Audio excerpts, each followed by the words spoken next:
어, 버추얼박스에는 환경이 크게 두 가지로 나눠집니다. 환경 설정이라는 부분이 있고요. VM 자체의 설정이 따로 있습니다. 일단은 버추얼박스를 선택을 하시고요. 제가 지금 화면이 맥이라서 구석이 잘 안 보이는데 아마 윈도우 PC에서는 버추얼박스의 환경 설정이라는 부분이 있을 겁니다. 이거는 버추얼박스의 동작 자체를 버추얼박스의 글로벌한 설정을 다룬다고 생각하시면 됩니다. 보통 VM을 설치를 하시면은 이미지 사이즈가 최소한 수기가에서 많게는 수십 기가까지 증가하게 됩니다. 그래서 자기가 원하는 다른 디렉토리에 설치를 하시길 원하시는 분이 있는데 여기 기본 머신 폴더라는 곳에서 조정하실 수 있습니다. 누르시고 기타를 누르시면은 이제 자기가 원하는 경로 상에서 설치를 하실 수 있어요. 경로를 이렇게 정해주시면은 요 하단에 이제 VM들의 디렉토리가 따로 생성이 됩니다. 입력 같은 경우는 되게 중요한 키가 한 개 있는데요. 호스트키 조합이라는 키입니다. 이것은 뭐냐면 VM이 실행이 되면 이제 키보드와 마우스 등에서 발생하는 이벤트를 온전하게 VM으로 전달해 주기 위해서 grep이라는 동작이 일어나게 됩니다. 그러니까 VM을 딱 클릭을 하면은 모든 키보드와 모든 마우스의 이벤트가 모두 VM에게 전달되는 것이지요. 예를 들어서 제가 이 화면에서 Alt F4를 누르면 이 창이 꺼질 것입니다. 그러나 특정 VM을 선택을 하면 제가 Alt F4를 누르면 해당 VM 안에 있는 창이 꺼질 것입니다. 문제는 이 VM 안에 한번 그랩이 되버리면은 밖으로 다시 나올 방법이 없어집니다. 그렇기 때문에 호스트 키라는 키를 누르고 특정 키를 눌러서 VM 밖으로 탈출하게 하는 키가 있는 겁니다. 그래서 이 호스트 키 조합은 각 컴퓨터마다 틀릴 수 있으니 반드시 확인해 주셔야 합니다. 다른 키들도 많이 있는데 사실 이것은 외워두면 편하긴 한데 그렇게 상황에 따라서 꼭 필요하진 않습니다. 하지만 호스트 키 조합까지는 꼭 외워두십시오. 업데이트는 뭐 이 버추얼박스를 얼마 만에 한 번씩 업데이트를 확인할 것인가. 언어는 이제 기본 내장 값은 영어로 되어 있습니다. 한국어도 제공이 되니까요. 확인해 보시고요. 디스플레이 같은 경우는 VM을 기동을 했을 때 그 VM 창 크기가 초반에 얼마 정도로 설정이 되느냐입니다. 이것은 나중에 VM 안에서 에이전트라는 것을 설치했을 때 동적으로 변할 수 있기 때문에 참고용으로만 삼아주시면 됩니다. 이게 꼭 고정은 아닙니다. 네트워크의, 네트워크의 경우는 조금 흥미롭습니다.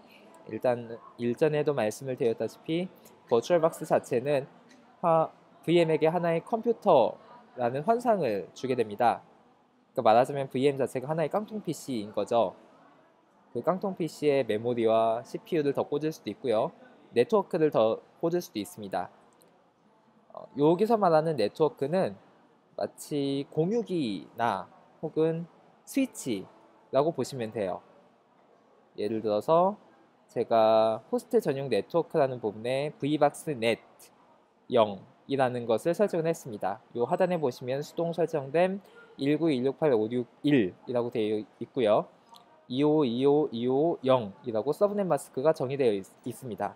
이 말은 IP 주소가 1부터 254까지 정의될 수 있습니다.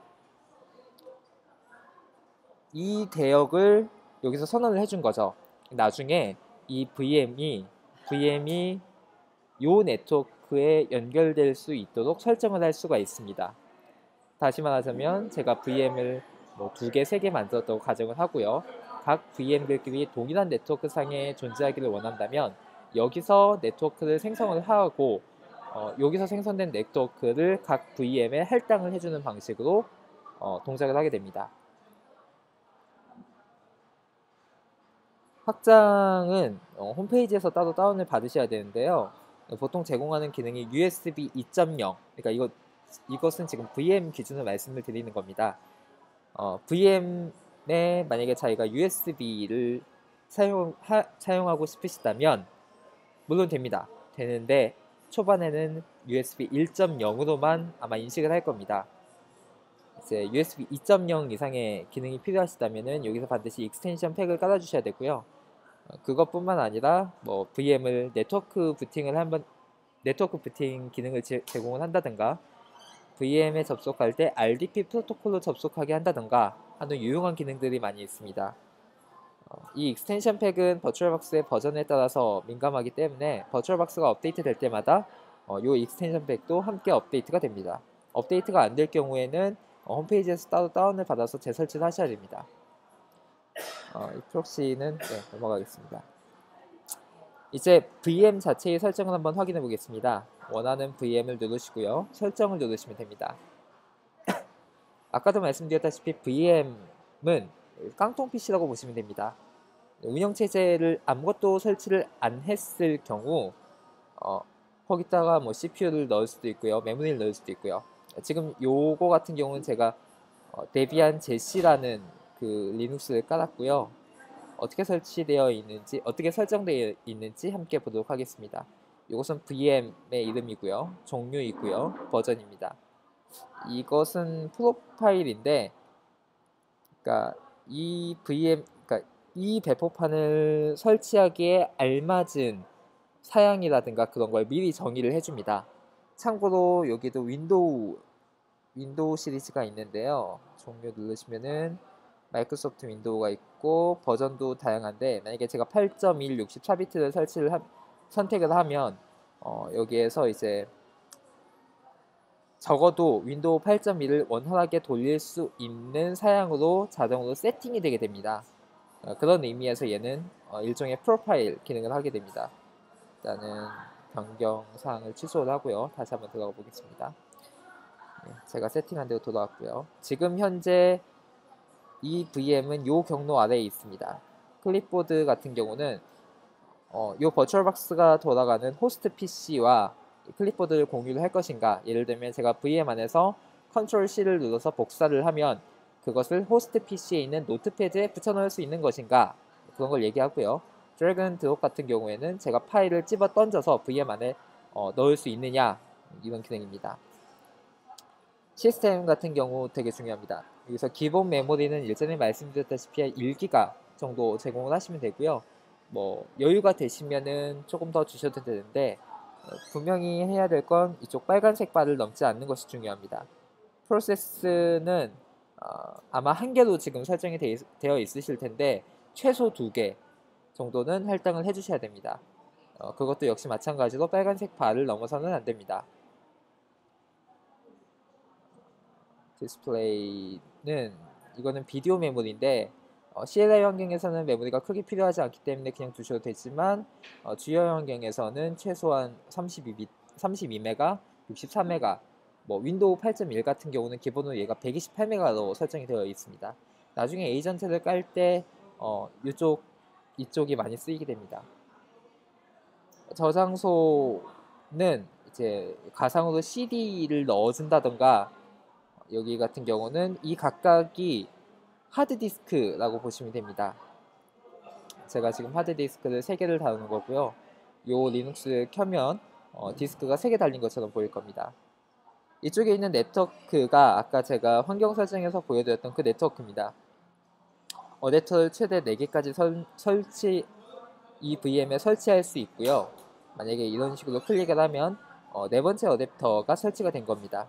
다음에 연결됨이라고 되어 있는데, 나트 같은 경우는 이 호스트가 사용하는 인터넷을 공유해서 쓰게 됩니다.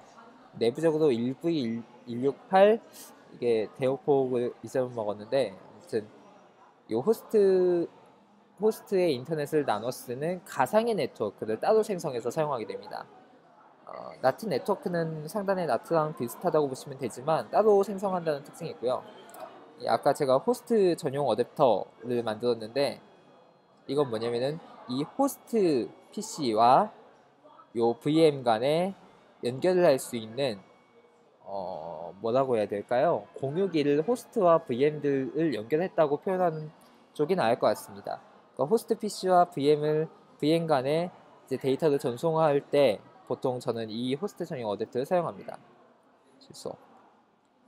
이제 포트는 PC 뒤에 보시면은 USB도 있고요, 시리얼도 있는데, 뭐 디버깅 같은 거 할 때 보통 시리얼 포트 많이 사용하십니다. 요새는 이제 그 시리얼 포트가 많이 없어지는 추세라서 그것도 이제 USB로 많이 바뀌고 있는데, 그 호스트 PC에 달려 있는 시리얼 포트나 USB를 VM 쪽으로 바이패스 하고 싶으실 때 이 기능을 사용합니다.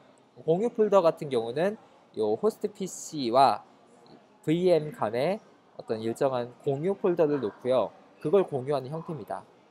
이것은 VM 안에 에이전트라는 것이 깔려 있어야 동작을 제대로 합니다. 네, 일단은 버추얼박스 내 환경 설정과 VM의 설정, VM 특정한 VM의 설정을 살펴봤고요. 이 부분이 제대로 설정되어 있지 않다면 VM을 설치한 이후 굉장히 느려지는 현상을 겪게 되실 겁니다. 예를 들어서 리눅스를 설치를 하셨는데 화면이 뚝뚝 끊긴다던가 그런 상황이라면 이 설정을 한번 만져주셔야 합니다. 권장드리는 설정은 아까 말씀드렸다시피 시스템은 메모리 최소 1기가, 여유가 되시면 한 2기가 이상까지 주셔도 되는데 뭐 무리하지 마시고 한 1기가, 2기가에서 선택하시면 되고요. 프로세스는 최소 2개, 뭐 좀 여유가 된다 싶으면 4개까지 할당할 수 있습니다. 여기서 조금 특이한 점이 있는데요. CPU 같은 경우는 다른 VM 혹은 요 호스트 PC의 CPU와 나눴습니다. 그러니까 이것을 시간별로 아주 잘게 나눠 쓰는데요. 시브날이라고 보통 부르죠. 아주 짧은 시간 동안 연속적으로 순서대로 사용을 하기 때문에 인간의 눈으로 보면 마치 모두가 각각의 CPU를 가지고 있는 것처럼 그렇게 인식을 하게 됩니다. 하지만 그건 아니고요. 시간을 분명하게 분할해서 사용을 합니다. 때문에 VM 개수가 늘어나면 자연스럽게 자기가 사용할 수 있는 시간의 할당량도 줄어들기 때문에 이것을 무한정 늘려서 쓸 수는 없습니다. 보통 한 2개 정도 쓰시기를 권장을 합니다. 메모리 같은 경우는 조금 특이한데요. 제 시스템은 지금 8기가 정도의 메모리가 설치가 되어 있습니다. 그 중에서 제가 1기가를 사용하게 되면은 시스템에서 실제로 사용할 수 있는 메모리가 그만큼 줄어들어요.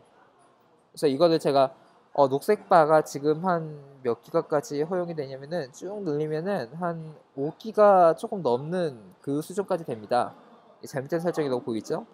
컴퓨터의 메모리의 70% 이상을 할당하였다. 호스트 운영체제의 메모리가 부족합니다. 이게 어떤 문제를 일으킬 수 있냐면요. 만약에 VM에 너무 큰 그 메모리 할당하게 되면은 이 호스트 PC 운영체제가 사용할 메모리도 같이 깎이기 때문에 결과적으로는 VM도 같이 느려지는 그런 악순환이 생기게 됩니다. 그러니까 VM 자체가 빨라지려면 호스트 PC에서 그것을 처리해줘야 되는데 호스트 PC가 느려버리면 VM도 함께 느려지는 것이죠. 그래서 VM도 너무 욕심내지 마시고 한 1기가 정도 잡아주시면 되고, 얘는 CPU와는 다르게 자원을 배타적으로 확보를 합니다. 그러니까 아까 CPU 같은 경우는 시간별로 빠르게 시브날이라는 기술로 빠르게 공유해서 쓴다고 생각하시면, 이제 이 메모리 같은 경우에는 나에게 할당된 요 정도의 공간은 남과 같이 쓰지 않겠다라고 그런 배타적인 자원을 취하게 됩니다. 그래서 적당히 설정을 하시면 되고요. 네, 한 이쯤 설정을 하시고 이제 VM을 설치를 하시면 되고, VM 설치가 끝난 다음엔 이제 에이전트 설치를 통해서 최적화를 하도록 하겠습니다. 일단 여기까지입니다.